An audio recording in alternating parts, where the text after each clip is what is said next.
각이 살아있는 정치평론 시사정각 시작합니다. 오늘도 각에서는 두 분 모셨습니다. 장해찬 전 국민의힘 최고위원, 김상일 시사평론가와 함께합니다. 안녕하십니까? 안녕하세요. 네, 윤 대통령 구속 취소 이후 민주당은 비상체제에 돌입했습니다. 매일 저녁에 거리로 나가서 여론전에 총력을 다하겠다는 계획이고요.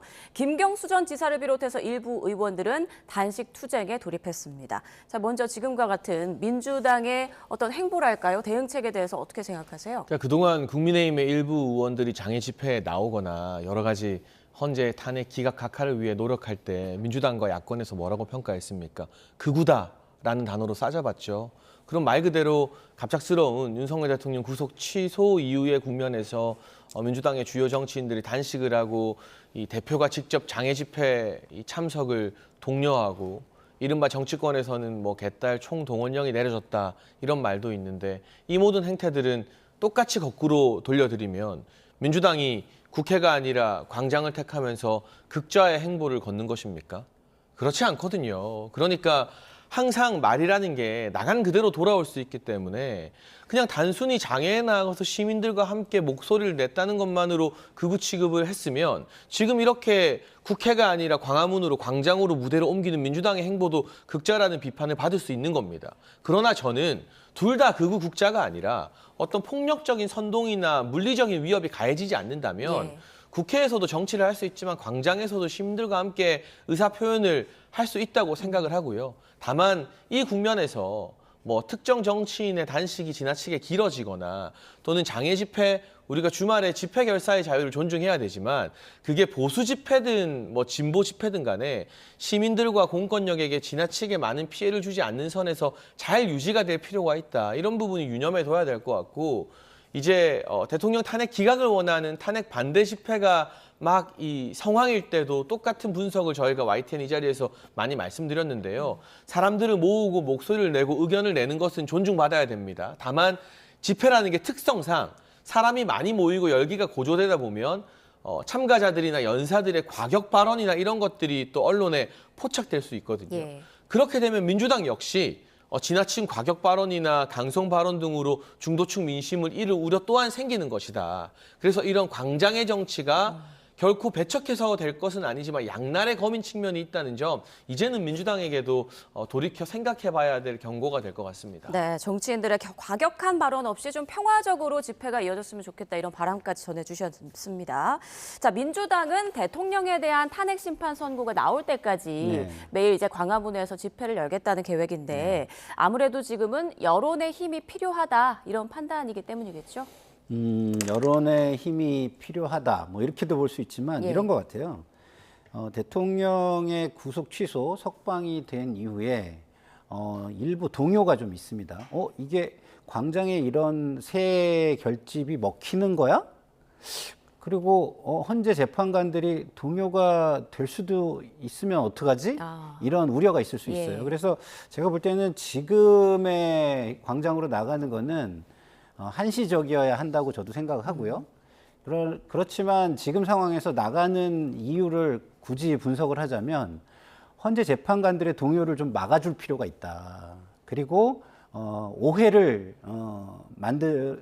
만들지 않게 할 필요가 있다. 이런 생각이 듭니다. 예를 들어서 이게 지금 탄핵 반대가 다수다라고 이렇게 보여질 수가 있잖아요. 잘못하면. 이런 오해가 발생할 수 있잖아요. 그래서 그런 오해는 좀 여론 왜곡은 좀 막을 필요가 있다. 그래서 한시적으로 탄핵 심판 전까지는 이쪽에 찬성하는 사람들도 충분히 존재한다라는 거를 보여줄 필요성을 느낀 거 아닌가 이런 생각이 드는데 기본적으로는 정치인들은 광장으로 나가서 극단적인 언어를 통해서 국민들의 일상적인 삶을 오히려 파괴하고 선동하는 행위는 자제하는 것이 좋다는 것은 기본적인 인식은 있어야 한다 이런 생각이 듭니다. 네. 자, 어제 나온 그 리얼미터 여론조사를 보면요. 국민의힘 지지율이 일주일 만에 5.1%포인트나 제법 크게 상승했습니다. 이게 물론 윤 대통령 석방 전에 이루어진 조사긴 한데요. 반면 민주당은 조금 떨어진 모습이죠. 자, 두 분께 모두 여쭤보죠. 요인은 뭐라고 보시는지 그리고 석방 뒤에 이루어지는 여론은 또 어떻게 나타날 거라고 보세요? 아무래도 윤석열 대통령의 석방 뒤의 조사 조사를 하게 되면 예. 보수 지지층 결집이 좀 더 두드러지겠죠. 한동안 국민의힘 지지율이 민주당을 앞서다가 또 최근 몇 주 사이 좀 주춤했던 바가 있거든요. 예. 그게 다시 또 엎치락 뒤치락 하면서 균형을 찾아 나가는 매우 박빙의 구도다. 그래서 저는 일주일마다 발표되는 여러 여론조사 결과에 오늘 뭐 1%, 2%를 이겼다. 여기에 일희일비할 건 아닌 것 같고요. 전반적으로 탄핵 국면에서도 한쪽으로 국민들의 지지가 쏠리지 않고 비등비등한 지지가 유지되고 있다는 것 자체에 계속 한 두어 달 의미를 부여해야 된다고 생각합니다. 그 네. 말은 민주당을 지지하는 분들은 당연히 탄핵 인용을 많이 바라겠지만 탄핵 반대나 탄핵 기각을 바라는 분들의 여론도 적어도 그에 못지않게 일정 축을 형성하고 있다는 걸 민주당과 진보 진영에서도 인정해야 된다는 뜻이고요. 그리고 우리가 이제는 국민의힘도 그렇고 민주당도 그렇고 헌재의 선고가 임박한 것으로 관측이 되는데 어떤 결과가 나오든 국민적 갈등이나 혼란이 더 커지지 않는 방향으로 이걸 좀 수습하는 메시지들이 국회에서 많이 나왔으면 좋겠거든요. 예. 예를 들면 뭐 일부 정치인이긴 합니다만 탄핵이 인용되면 뭐 헌재를 막 어떻게 하겠다 이런 발언 가지고 언론과 민주당에서 비판을 많이 했잖아요. 예. 마찬가지로 대통령 구속 취소 이후에 이제는 민주당 정치인들이 만약에 헌재가 뭐 탄핵을 기각하면 뭐 내전이다. 내전이란 말은 사실 너무 무서운 말이거든요. 함부로 꺼내면 그렇죠. 안 되는. 그러니까 이런 단어를 쓰는 게 이제 좌우의 균형이 맞아져서야 되겠느냐. 서로가 좀 국민들을 충동할 수 있는 자극적인 단어들은 좀 삼가면서 각자의 주장은 하되 이게 자칫 폭력 선동으로 이어질 위험의 여지들은 차단하는 그런 중용의 묘가 여야 모두에게서 필요하다라는 말씀을 좀 드리고 싶고요. 최재해 감사원장과 이창수 중앙지검장 탄핵 선고가 일정이 정해지지 않았습니까? 모레죠. 이게 예. 모레 발표되고 나면 또 한 번 막 여론이 출렁이고 뭐 정치권에서 격한 반응이 나올 텐데 그때 이 감사원장과 중앙지검장 탄핵 결과가 보수 진보 양쪽 어느 한쪽의 입맛에는 안 맞을 겁니다. 중간은 없으니까요. 인용 아니면 기각각하니까. 그렇죠. 그럴 때 정치권이 대통령 탄핵 선고에 대한 예행 연습으로 이걸 좀 성숙하게 받아들이고 헌재의 결론을 인정하는 그런 모습을 보여주는 게 지금 이 국민의힘과 민주당 양쪽 모두에게 가장 필요한 예방 주사이자 예행 연습이 아닐까 싶습니다. 네. 김상일 평론가께서는 네. 지금의 여론 어떻게 분석하고 어떻게 또 전망하세요? 일단 기본적으로 추세가 저는 항상 예. 중요하다고 보는데요. 이제 양 당의 이제 분위기와 추세를 보면 지난 한 주의 모습은 이재명 대표의 통합 행보가 다소 진정성이 없어 보이고 그런 행보가 좀 부각되는 한 주가 아니었나 이런 생각이 듭니다. 그런 측면에서 민주당이 좀 부각이 되면서 민주당의 행보가 마치 벌써 약간 집권을 한 듯 착각한 거 아니냐라는 비판적인 인식이 중도층을 중심으로 형성이 됐을 가능성이 있다고 저는 봅니다. 그 이유는 지금 정당 지지도는 민주당이 떨어졌지만 탄핵에 대한 지지도는 오히려 탄핵을 인용해야 된다는 지지율이 올라갔어요. 이 같은 조사에서. 그러면 탄핵을 인용해야 된다는 지지가 올라갔는데 민주당이 떨어진다는 건 좀 말이 안 되는 거 아닙니까? 상호 좀 모순적인 결과거든요. 그것은 무엇이냐? 민주당의 모습이 좀 문제가 있다라고 중도층이 좀 바라본 것이 아닌가 저는 그렇게 생각합니다. 네, 그러니까 민주당, 그러니까 특히 이재명 대표의 어떤 광폭 행보가 좀 자신감으로 너무 과한 자신감으로 내비쳐서 오히려 반감을 일으켰을 수 있다 이런 말씀이신 거죠? 예. 통합이라는 행보를 쭉 해왔는데 지난주 최근의 행보는 그 통합의 진정성이 좀 의심받을 만한 행보들이 좀 있었다고 저는 네. 생각합니다. 자, 그런데 그 윤 대통령이 그 석방 뒤에 보인 모습에 대해서도 뭐 이런 분석이 있더라고요. 너무 좀 지나친 자신감을 보여서 이게 중도층에게 반감을 줄 수 있고 이재명 대표에게 오히려 반사이익을 줄 수 있다. 이런 평가에 대해서는 어떻게 생각하세요? 근데 그런 우려를 일각에서 제기하고 있는데 예. 대통령이 석방 이후에 사실 공개 행보한 게 없어요. 그냥 나올 때 차에서 내려서 걸어서 거기 앞을 가득 메우고 있는 국민들께 고개 숙여서 인사를 한 거고요. 예. 뭐 주먹 불끈이라고 하는데 뭐 주먹을 위로 치켜 올리거나 휘두르거나 선거 때처럼 그런 건 또 전혀 아니에요. 그러니까 국민들께 저는 90도로 인사하는 모습이 가장 인상적이었고 뭐 일부 정치인들과의 통화나 만남이 있었지만 그게 아마 그 정치인들이 지금 국민의힘 내부에서는 대통령과 만나고 싶어하고 대통령과 통화하고 싶어하지 오히려 대통령실은 국회의원들 예방도 당분간 안 받겠다. 최대한 절제된 메시지를 내겠다. 또 이번에 이 구속 취소로 인해서 변론 재개를 요청하자는 일각의 여론도 있었는데 헌재 심판에 더 이상 변수를 주지 않겠다. 우리가 의견선 내더라도 변론 재개 요청도 안 하겠다는 등 상당히 낮은 자세, 로우 톤을 유지하기 위해서 오히려 신경 쓰고 있는 모습이거든요. 여론이나 여러 일각에서 제기하는 일부의 우려들을 대통령과 대통령실이 먼저 알고 저는 충분히 삼가고 있다고 생각을 합니다. 그런 차원에서 뭐 앞으로 어떤 공개 행보 등이나 정치적 메시지가 있을지는 모르겠습니다만 적어도 지금까지 주말 사이에 언론 보도로 나온 대통령실의 기조, 대통령 측근들의 발언 등을 돌아보면 꼭 필요한 몇몇 순간에서의 대국민 메시지가 아니고서야 정치적 메시지나 정치적인 행보 자체가 탄핵심판 선고 이전에는 계속해서 좀 자제되는 방향으로 나아가지 않을까 싶습니다. 네, 평론가님 의견도 들어볼게요. 윤 대통령의 그 석방 당시의 모습 그리고 나온 입장들 좀 어떻게 보고 들으셨습니까? 뭐 같은 진영에서 보면 뭐 그게 이렇게 크게 자극적이지 않았다 이렇게 볼 수도 있겠죠. 그렇지만 중도층에서 보면 대통령이 석방된 것 자체가 상당한 충격이었고요. 그 충격을 좀 완화해주는 메시지나 행보가 나왔어야 된다고 저는 생각을 합니다. 그건 무엇이냐? 중도층이 그동안 고생한 대통령의 비상계엄 결정 이후에 경제나 모든 삶에 있어서 어려움을 겪고 있는 부분에 대해서 대통령이 반성하는 모습, 그리고 국민에게 죄송해하는 모습, 이걸 보였어야 된다고 생각하는데 지지층을 향해서만 인사를 하고 주먹을 쥐면서 의지를 다지는 듯하고 또 절제한다고 말씀만 하셨지만 사실상 관저에 들어가서 당의 운영을 좌지우지하려고 하는 듯한 지도부와의 만남이라든가 통화라든가 이런 모습을 보여주는 것은 사실은 중도층에게는 상당한 반감을 줄 수 있다 이렇게 생각하는데요. 그 이유는 지난 총선의 민의 때문입니다. 지난 총선의 민의가 뭐였습니까? 지금 현 정권의 모습이 문제가 있다고 생각을 하고 그 문제가 훨씬 당면 문제라고 생각을 하고 야당의 문제는 추후에 해결해도 된다라는 게 총선의 민의였어요. 근데 지금 현 정권의 문제와 여권의 문제가 해결되지 않는다면 제가 볼 때는 이것은 야당 심판으로는 절대 챕터가 페이지가 넘어갈 수 없는 것이다라고 중도층은 인식할 것으로 저는 생각합니다. 네. 자, 이번 그 법원의 구속 취소 결정에 검찰이 즉시 항고를 하지 않은 것에 대해서 민주당은 검찰을 향해 거센 비판을 쏟아내고 있는 그런 상황인데, 자, 평론가님께 계속해서 질문 드릴게요. 네. 이런 상황을 국민의힘에선 왜 판사는 탄핵 얘기 안 하느냐. 이재명 대표가 이제 공직선거법 2심 앞두고 있어서 판사, 법원 눈치 보는 거 아니냐 또 이렇게 지적하고 있더라고요. 뭐 눈치를 보는 것도 있을 수는 있겠죠. 그렇지만 기본적으로 잘한 것에 대해서 비판하는 것은 잘못된 것입니다. 사법부는 우리 국가의 사회 갈등이나 아니면 이견에 대한 최종 심판자이자 결정자입니다. 그것에 대해서 뭐라고 하는 것이 맞습니까? 맞지 않잖아요.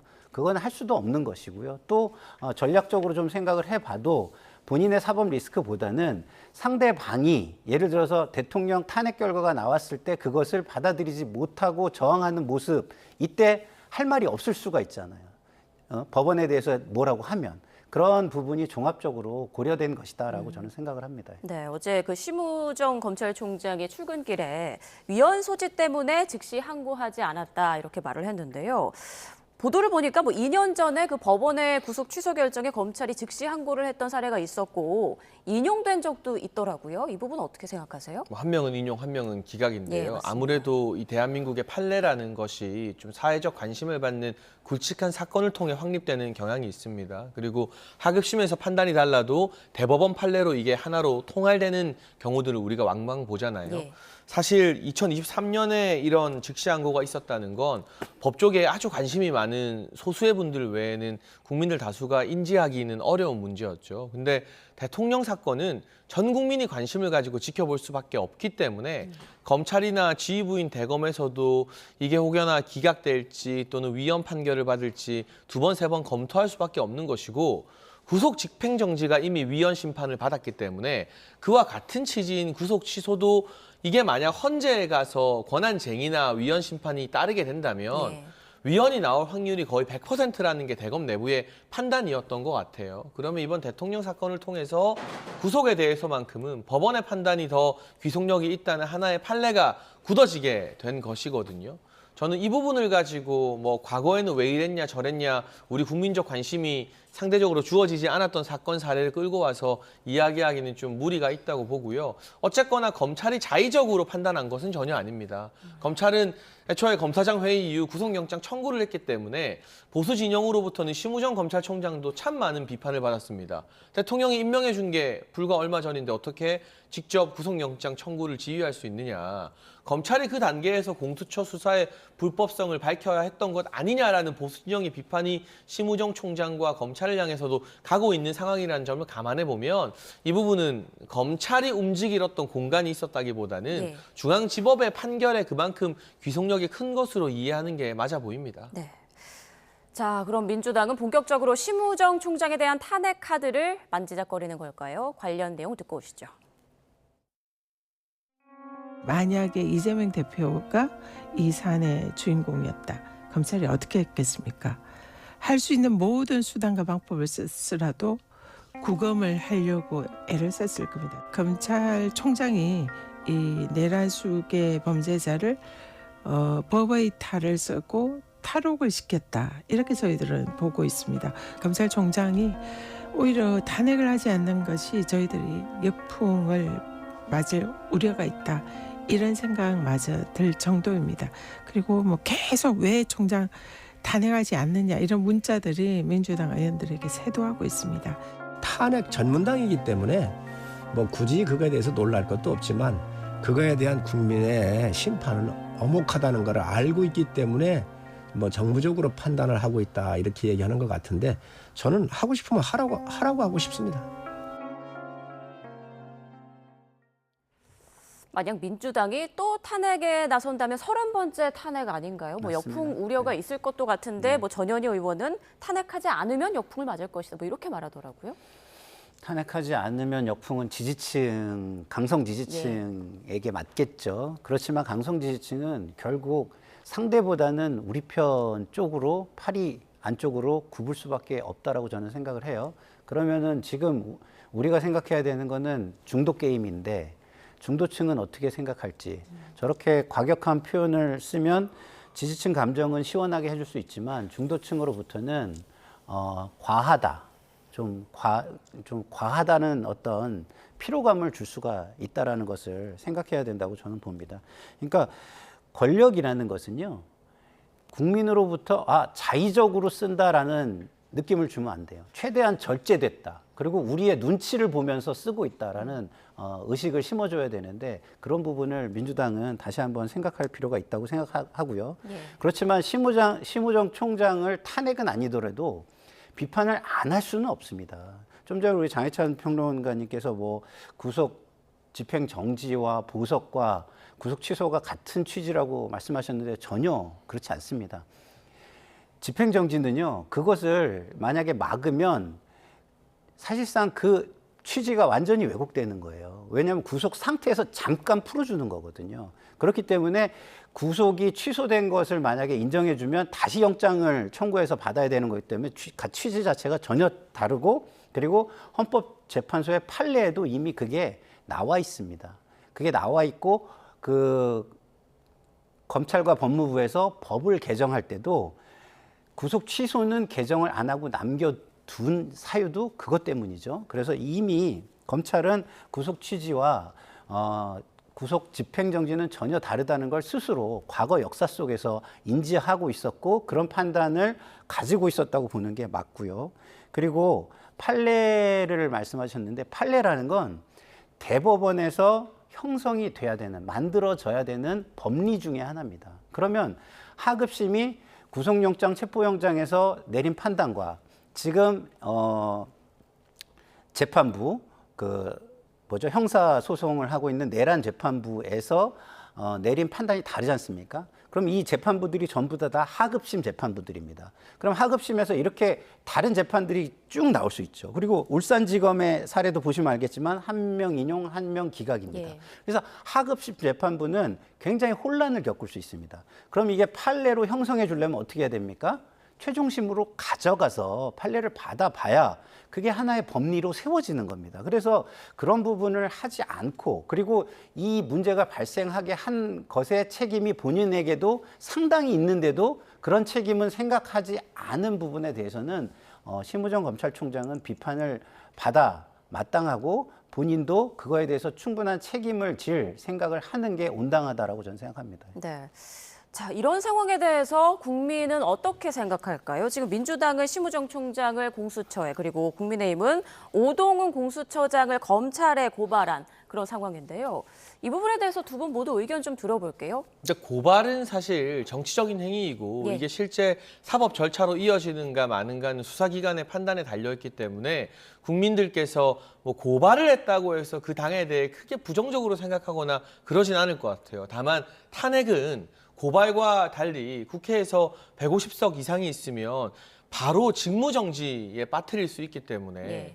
이 부분에 대해서는 수사기관을 거치지 않고 국회 내 특정 정당의 자의적 판단으로 어느 정도는 결과에 영향을 끼쳐버리거든요. 그러니까 국민들의 반감이나 국민들이 살펴보는 그 세세함의 깊이도 더 남다를 수밖에 없는데, 저는 개인적으로 민주당이 현재 국면에서는 최상목 대행이나 심우정 총장에 대해서 탄핵을 이어갈 동력이 없다고 생각합니다.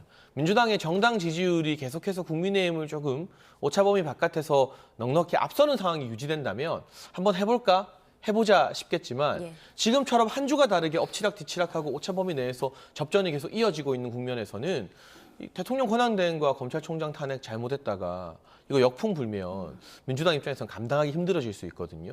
또 목요일에 이제 감사원장과 중앙지검장 탄핵 선고 봐야겠지만 많은 전문가들이 감사원장과 중앙지검장은 탄핵 기각될 걸로 보고 있어요.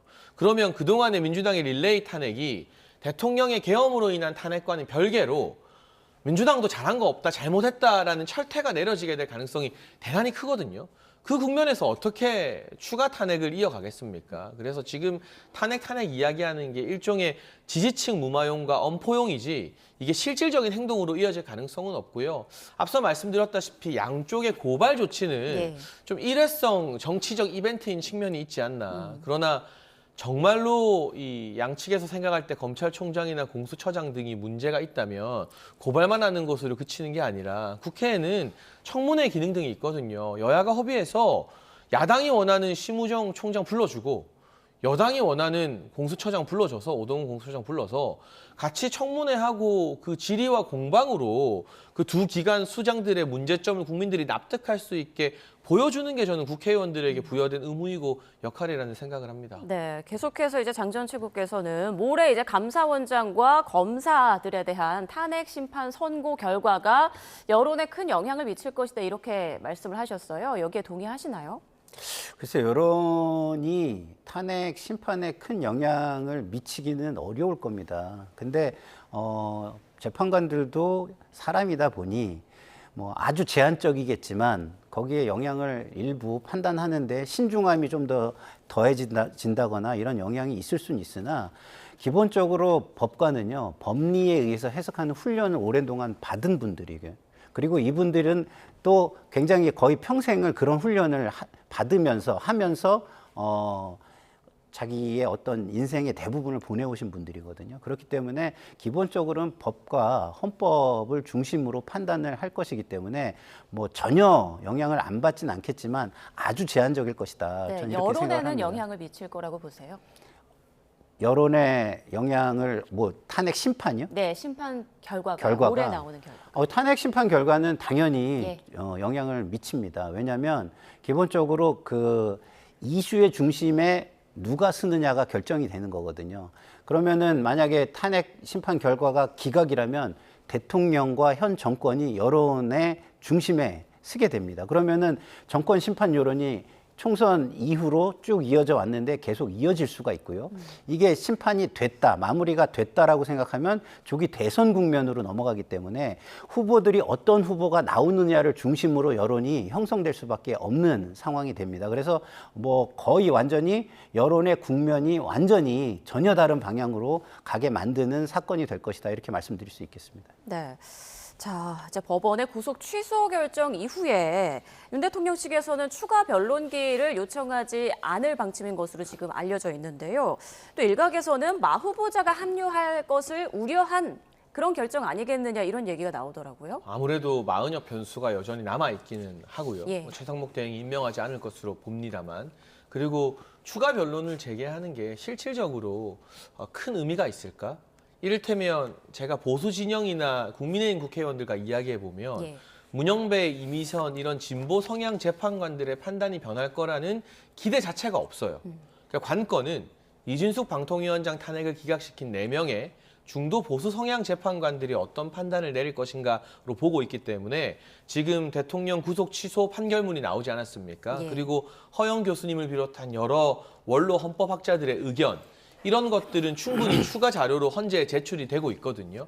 그러니까 그것만 보면 굳이 추가 변론을 열지 않아도 4명의 중도 보수 성향 재판관들을 설득할 수 있다라고 보는 것 같고 보수 진영에서 봤을 때는 문영배 재판관이나 이미선 재판관 등은 어떤 뭐 이유가 나오든 또 다른 증거가 나오든 사유가 발생하든 그냥 이재명 대표와 민주당에 부합하는 쪽으로 이미 심증을 굳히고 있는 건 아닌가라고 보기 때문에 변론 재개의 실익이 그렇게 크지 않다라는 전략적 판단을 내린 것 아닌가 싶습니다. 네, 자 윤석열 대통령이 석방되면서 얼마 남지 않은 헌재 판결에 영향을 주는 것 아니냐 이런 초미의 관심이 쏠리고 있습니다. 오늘 아침 박지원 민주당 의원은 이런 주장을 했는데요. 어떤 말 했는지 들어보시죠. 저는 14일 네. 이번 주 금요일 날 헌법재판소에서 선고하리라고 생각을 하고 또 선고를 해야 된다. 이번 14일 금요일까지 선고를 하지 않으면은 이번 주말을 대한민국은 찬반으로 완전히 뒤집어지는데 이러한 혼란을 막을 수 있는 기관은 오직 헌법재판소밖에 없어요. 이번 14일 선고는 그렇게 예고하지 않고 하루 전에도 하지 않고 전격적으로 할 수 있다. 저는 그렇게 봅니다. 그래서 어떤 난동 이런 것을 그렇죠. 혼란을 방지하기 위해서. 그 대비해서 예. 아, 전격적으로 예고 안 하고 할 수도 있다. 아니 그러니까 한두 시간 전에 얘기하겠죠. 예. 네, 박지원 의원 이번 주 금요일이죠. 14일 헌재가 선고하지 않으면 대한민국이 찬반으로 뒤집어진다. 반드시 14일에 결론을 내려야 한다라고 말을 했는데 두 분 모두 좀 예상을 들어보죠. 14일 선고 결과 나올까요? 저는 안 나온다고 봐요. 그리고 오늘 이제 13일에 감사원장 등 탄핵 선고 있다는 발표를 하면서 헌재 공보관이 기자분들 만나서 백브리핑이라고 하잖아요. 질의응답 받은 거 보면 13일에 4건의 탄핵 선고가 있기 때문에 13, 14일에는 추가 선고가 없을 것 같다라는 식으로 백브를 했다고 합니다. 보통 헌재 공보관의 백브리면 그래도 내부 분위기를 알고 말하는 거니까 뭐 재판관들이 갑작스럽게 박지원 의원 예측처럼 14일 오전에 우리 이거 오후에 하자라고 하지 않는 이상 이번 주는 넘기기 쉽고 구속 취소 판결문이나 헌법학자들의 의견서 등 추가 자료가 지금 계속 헌재에 접수되고 있거든요. 그런 것들을 검토할 시간도 필요한 것 같고요. 저의 개인적인 추측이고 전망입니다만 지금 결국 선입 성출의 형태로 가고 있는 것 같아요. 감사원장, 중앙지검장 목요일에 하잖아요. 그럼 다음 주 초중반에 한덕수 총리에 대한 탄핵 선고를 할 가능성이 있어 보이고 대통령에 대한 탄핵 선고는 한 총리 탄핵 선고보다 그래도 2, 3일은 뒤에 하지 않을까. 그래서 빠르면 다음 주 후반이 될 가능성.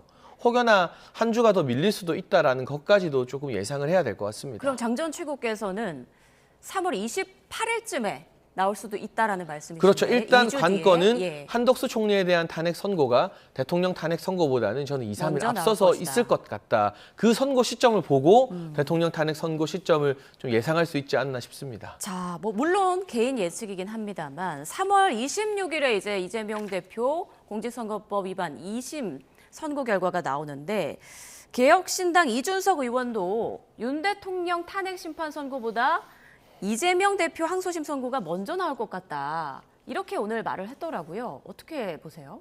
글쎄요, 뭐 헌재가 본인들의 부담을 좀 덜기 위해서 그렇게 판단할 가능성도 전 있다고 생각을 해왔었는데요.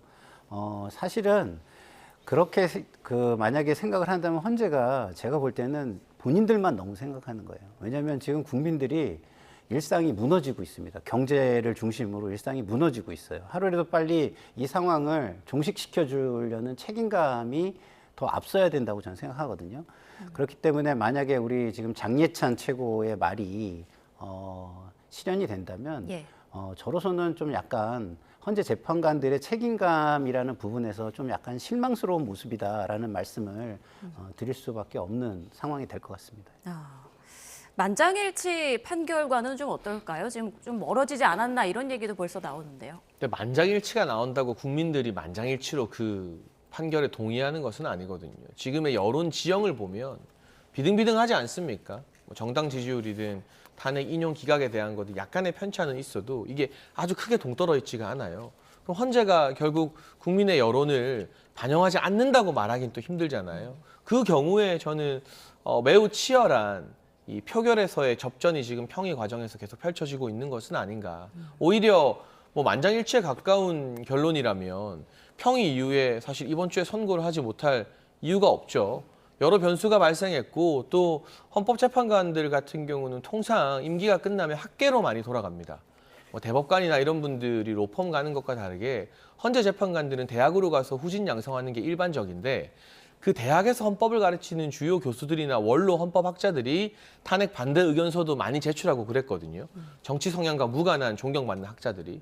이런 부분도 저는 만장일치가 아니라 일정 부분 접전, 보수 진영에서는 4대4 내지 5대3을 점치고 있는데 그런 결과를 예측하게 만드는 하나의 근거이지 않을까. 하지만 다시 말하지만 모든 예측은 예측일 뿐이고요. 예. 실제 결과는 뭐 물론 뚜껑을 열어봐야 알겠죠. 네, 지금 윤 대통령은 선고 결과를 뭐 차분히 기다리겠다 뭐 이런 얘기를 했는데 지금 뭐 현재 관저에 머물고 있잖아요. 그제는 국민의힘 뭐 지도부와 한 30분 정도 차를 마셨다고 하고 친윤 의원들과 통화를 했다라는 보도도 나오는데 자, 이런 가운데 유승민 의원은요. 대통령의 행보에 대해서 비판적인 발언을 했습니다. 어떤 말 했는지 듣고 오시죠. 뭐 되게 관저에 가셔가지고 뭐죠? 뭐 무슨 김치찌개를 드시고 김치찌개, 강아지들하고 권성동은. 반갑게 인사를 하고 자기 명령 때문에 지금 많은 군인들과 경찰이 10명이 구속 기소가 돼 있는 상태입니다. 자기 부하들이. 그렇죠. 좀 통합과 승복의 메시지 이런 게 좀 아쉬웠어요. 저 주먹 자체에서 누가 자중과 근신을 보나요? 뭐 인간적으로 대통령을 예방하고 뭐 이래 안부를 묻고 뭐 고생하셨다 그러고 뭐 그럴 수는 있겠죠. 그거는 사람들을 통해서 계속 메시지가 나오면서 그게 관저 정치라는 이름으로 국민들한테 받아들여질 정도로 하면 그럼 아니죠. 대통령이 마구 움직이면 움직일수록 보폭을 키우면 키울수록 국민의힘 보폭은 작아지는 거죠. 쪼그라드는 거죠. 그렇다 봅니다. 네, 일단 유승민 전 의원은 윤 대통령이 관저에서 뭐 물밑적으로 정책을 조율하거나 최상목 대행에게 어떤 지시를 하진 않을까 이런 걱정을 하고 있는 것 같은데 김성애 평론가께서도 아까 관저 정치에 대해서 좀 우려의 네. 목소리를 내셨어요. 직무가 정지돼 있는 상태잖아요. 맞습니다. 어떻다고 생각하세요? 직무 정지라는 게 법에 있는 하나의 그 제재입니다. 그것을 온전하게 지키는 모습이 대통령으로서 보여줘야 되는 모습이에요. 근데 그것을 보여주지 않으면 국민에게는 힘을 쓰려고 하는 일종의 힘 자랑으로 느껴질 수밖에 없는 거 아니겠습니까? 그렇게 되면 중도 민심은 떠날 수밖에 없죠. 그리고 그것이 아까도 말씀드렸지만 총선의 민의였습니다. 그 민의를 또 반하는 행동으로 보여지는 것이기 때문에 유승민 의원의 우려는 저는 대부분 굉장히 합당한 우려를 하고 계신다라고 생각하고요. 저만 해도 저런 부분에 대해서는 정말 우려가 많이 되거든요. 그렇기 때문에 뭐 물론 뭐 제가 모든 중도층을 대변할 수는 없겠습니다만은 거기에 시선을 그리고 눈높이를 맞춰서 평론을 하려고 노력하는 저로서는 중도층도 그 유승민 의원이 우려하는 부분에 충분히 동감할 것이다. 저는 이렇게 생각합니다. 여권 내부에서도 좀 고심이 깊지 않을까 싶어요. 윤 대통령과 어느 정도 거리를 둬야 할지, 어느 정도 가까이 가야 할지 어떻습니까? 그런데 제가 앞서도 말씀을 드렸지만 윤석열 대통령이 구속 취소되고 석방 이후에 예. 뭐 공개 행보라던가 메시지 구속 취소된 당일 제외하면 따로 나오지 않잖아요. 그렇죠. 그리고 이미 대통령실에서 대통령이 절제된 자세로 선고를 기다릴 것이다. 정치인들의 예방이나 이런 것들 최대한 자제할 것이다라는 입장을 냈기 때문에 우려가 있는 건 알겠는데 네. 아니, 좀 지켜보면 안 될까? 왜냐하면 대통령 석방을 바라느라 거리에 나온 국민들도 다 대한민국 국민들이잖아요. 이제 그분들의 마음도 좀 헤아려서 만약 관저 정치나 이런 것들이 선을 넘는다면 그때 가서 여권에서 비판해도 될 것 같거든요. 야권에서야 뭘 해도 숨만 쉬어도 비판을 하겠지만 여권 내부에서도 이제 석방된 지 한 이틀 됐습니까? 근데 벌써부터 우려를 빙자해서 막 비난을 하는 게 이 적어도 대통령을 지지하는 보수 진영의 민심을 대변하는 것 같지는 않고요. 국민의힘 입장에서는 어쨌든 탄핵 심판은 심판이고 민생 경제와 관련된 아젠다를 발굴해서 계속 이 중심축으로 띄워 올려야죠. 사실은 상속세 개편 논쟁에서 국민의힘이 이재명 대표한테 크게 한 방 맞았거든요. 이재명 대표가 덜컥 국민의힘 받겠다 하니까 예.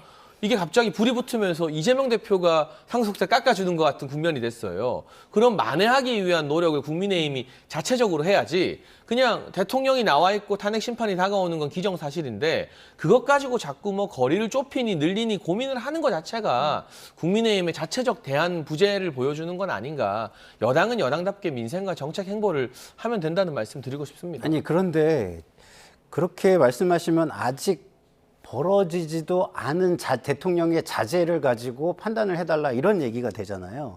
근데 이미 벌어진 일은 어땠나요? 지금 석방되는데 거기에 비서실장이 와 있어요. 비서실장은요, 직무 정지된 대통령의 비서실장이 아닙니다. 근데 와서 있으면 이게 통치와 관련된 어쨌든 조금이라도 이야기가 나눠졌을 거라는 의구심을 갖는 건 너무 당연한 거고요. 그리고 그 이후에 어떻게 됐습니까? 자제한다고 했지만 당의 지도부와 만나고 그다음에 친윤 의원들과 통화를 해요. 이게 벌어진 일입니다. 아니 벌어진 일을 가지고 비판을 하는 것이죠. 어떻게 앞으로 자제할 겁니다라고 하는 지켜지지도 않은 그리고 앞으로 발생할 가능성만 있는 일을 가지고 행동을 하라. 그거를 판단 기준으로 삼아라. 이렇게 얘기하는 건 좀 무리가 있다고 봅니다. 네. 그러니까 앞으로의 행보를 좀 지켜봐달라라는 말씀과 과거에 벌어진 일들을 평가해야 하지 않겠냐라는 두 분의 의견이 좀 엇갈렸는데요. 자, 앞으로 좀 어떻게 될지 계속 지켜봐야겠습니다. 지금까지 장해찬 전 국민의힘 최고위원, 김상일 시사평론가 두 분과 함께 전국 상황 살펴봤습니다. 고맙습니다.